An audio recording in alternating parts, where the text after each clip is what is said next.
Oh, kumusta mga kabuli, ani Idja? Ngayong araw ngang ito mga kabuli ay sumapit na naman ang ika-65 kaarawan ng aming nanay. Kaya naman kami ngang magkakapatid ay nag-ambagan nga para sa simpleng selebrasyon para sa aming nanay. Wala nga pala akong ambag yan dahil si Mandaragat nga ako, yung mga kapatid ko nga lang na may pang-ambag ang nag-ambagan. Por Diyos.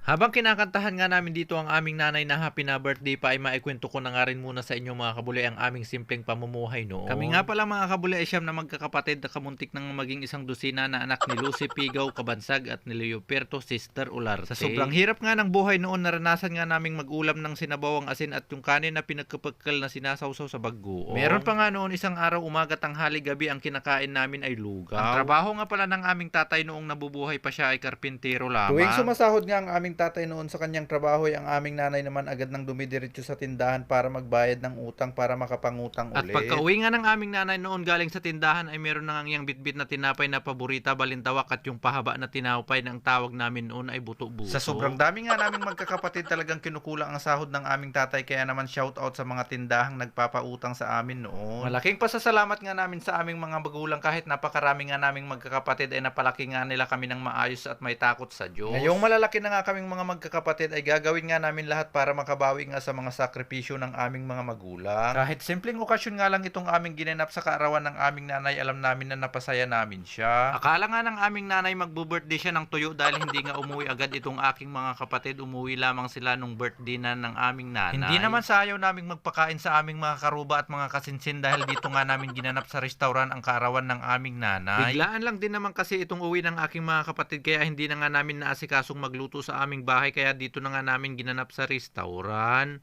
Por Diyos.